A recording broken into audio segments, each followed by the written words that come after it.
This video is sponsored by Squarespace. Let me tell you the top 5 mistakes I see that are costing video creators money. Number 1, not revisiting price ever or often enough. There is absolutely nothing wrong with, after you've completed one project for a client, coming back to them and saying, hey, I know it cost $3,000 last time, this time it's gonna cost $5,000. Let's have a conversation. Yes, that can totally scare a client. That could lose you the job. Like, those are things that can definitely happen. But so often, they're willing to work with you as long as you have some sort of compelling reason for why it's gonna cost more. If they've liked working with you in the past, they're probably gonna find the budget to do it again. Some of those reasons could be it ended up taking more time. You ended up having to rent gear that you didn't realize you're gonna have to rent. The number of revisions took way longer than what you thought it was going to. These are all things that it's totally okay to just revisit and to have that conversation with. Worst case scenario, if they walk, you're better for it. You know what you need to charge the next time with your next client, and it gives you a sense of your value, your worth, and really what it takes for you to make a video. And like, that's all really good stuff. There are more clients out there who are willing to work with you at the right price. You don't need to be undervaluing your stuff just to keep a client, all right? That's the wrong, you gotta switch that mindset. Number 2, and I see this way too often, is scope creep. Scope creep is the idea that you've agreed to X number of videos, X number of splice downs, like edits that you're gonna create for their socials, whatever. And now the client's coming back like later on in the process and they're saying, hey, could we actually pull some stills from this to use this, this, and this? And then we actually want it for LinkedIn, but could you just cut out Jerry because we don't like the way that Jerry sounded for the LinkedIn cut? And it's just crazy how much time and effort those little sort of, yeah, I guess I can do that, end up taking. The way to fix that is to have it very clearly laid out. This is the project that we're working on. This is what you're gonna get.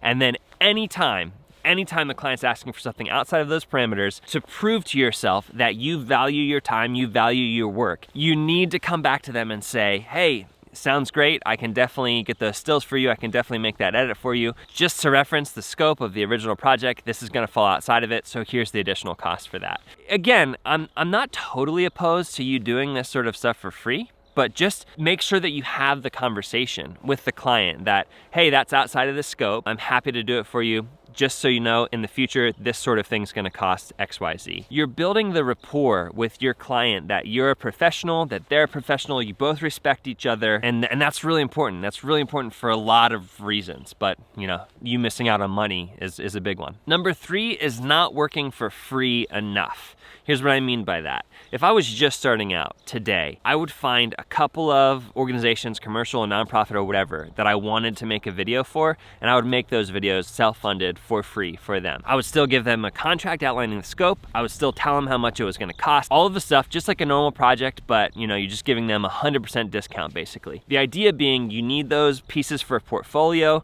and you're gonna crush those projects. And those people, those organizations are probably gonna come back to you and say, hey, can we do another one? And it's all gonna be set up for you at that point. They worked with you before, they trust you, they like working with you, they know how much it's gonna cost. It's a slam dunk, all right? If you don't have enough work, if you don't have enough clients right now, do some free work, make it work that you wanna do, like the types of videos that you wanna make, and set yourself up for success in that way to then capitalize on that in the future. And if they don't come back, they don't need more videos, let's move on to number 4. But first, Squarespace. Huge asset to a video creator is you can make your own unlisted link page. It's like you put it in your bio, social media, they click on it, and then they go to whichever link they want to go to. You can create that very easily within Squarespace, and then you're getting all of that traffic. You're not giving it to one of these other websites. Like, that's your website. Crucial. Templates make it easy to look super professional, but also like very customized to you and your brand and who you want to convey yourself as. Create a blog, get a contact page on there, make it easy for new clients to contact you, sell your products, whatever you want to do, Squarespace is there to help you do it. If you want to try it out for free, go to squarespace.com/CodyWarner, and then when you're ready to buy, use the code CodyWarner for 10% off your first purchase, all right?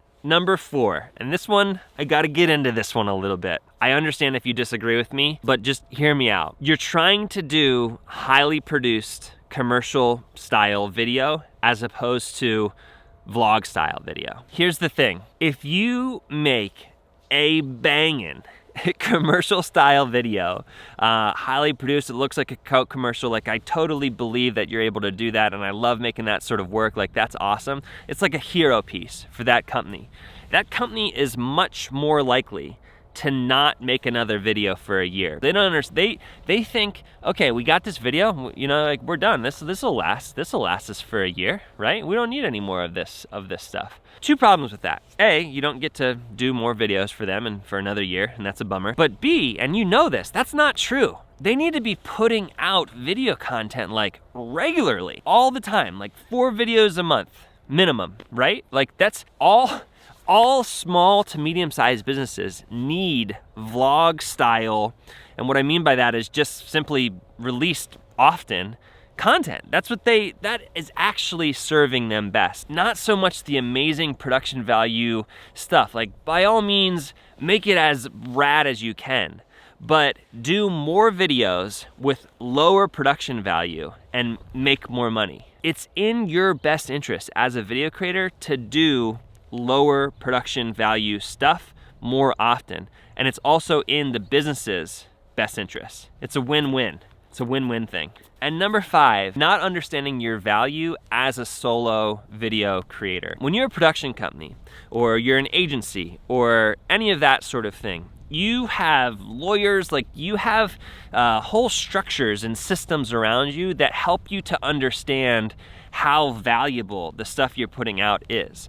And for some reason, as solo video creators, content creators, whatever, it's just really easy to like accidentally devalue that stuff. But that's not, a video is a video. It doesn't matter who created it. There's, you know, multi-$1,000 jobs that I've shot with an iPhone, and there's multi-$1,000 jobs that you can shoot with a Red. Like, video is a video. The purpose of it is generally to make a company more money, right? Hopefully they're both doing a great job of it. But just because one was made by a person with a camera and one was made by a creative team with cameras doesn't mean either one is more or less valuable. Like, that's not where the value comes from. So there's a couple of red flags, right? Like, if a company asks you for carte blanche rights to use your video however they want to for the rest of time, like, you can do that.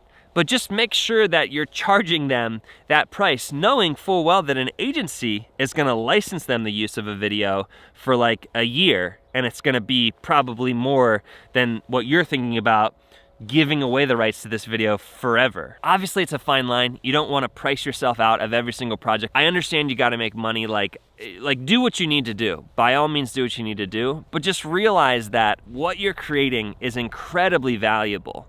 And if the system and structure around you was slightly different, you would probably be charging a lot more for it, even though that thing would be no more valuable than what it is that you created. My hands are freezing. I'm going to go back inside. Those are the things. Hit the bells, ring the buttons. Let's go.